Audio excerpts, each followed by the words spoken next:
Magandang buhay, bagong Pilipinas.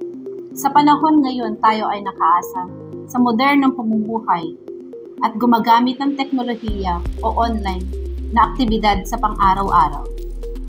Pero ang online ay hindi ligtas dahil sa panahon ngayon, ang mga sindikato at mga masasamang loob ay ginagamit ang online para sa panlilinlang at pagnanakaw ng personal na impormasyon. Paano ba ito maiiwasan? Ating alamin sa EPD, Kaalamang Pamamarisan. Ginagamit mo man ang iyong computer, laptop o cellphone sa bahay, sa paaralan o sa lugar ng trabaho, kailangan mong protektahan ang iyong online na pagkakakilanlan. Narito ang ilang tips para protektahan ang iyong sarili o ang iyong organisasyon at negosyo mula sa pagnanakaw ng pagkakakilanlan. Una, iwasang magkaroon ng isang password para sa lahat ng iyong online account. Pangalawa, gawing natatangi o unique ang iyong password. Huwag basta maglagay ng birthday, initial ng iyong pangalan, o mga password na madaling tandaan. Kung maaari, magkaroon ka ng mga kombinasyon na password tulad ng numero, malalaki at maliliit na letra at mga punctuation mark. Pangatlo, gumamit ng mga password managers at two-factor authentication upang mapalakas ang iyong natatanging password sa pamamagitan ng pag-encrypt nito, habang ang two-factor naman ang makapagbibigay lamang ng access para sa pagpapatunay ng pagbukas ng iyong account.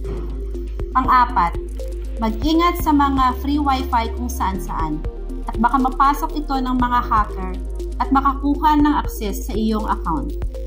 Pang-lima, mag-ingat sa pag-click ng kung ano-anong attachment of files tulad ng mga pop ads. Baka ito ay potential na carrier ng virus o baka makapaminsala ng iyong computer o cellphone at mauwi pa sa pagkuha ng iyong personal account. Pang-anim, i-check ang padlock account at certificate lalo na kung gumagamit ka ng credit account sa isang e-commerce site. Pang-pito, suriin ang mga email address. Pang-walo, pangalagaan ang iyong computer sa pamamagitan ng pagsusuri ng mga antivirus software at tiyakin na ito ay ang pinakabagong version. Pang-siyam, mag-ingat sa iyong mga ipopost online. Halimbawa, ang lokasyon mo, lokasyon ng iyong trabaho o iyong tinitirhan. At tandaan, think before you click.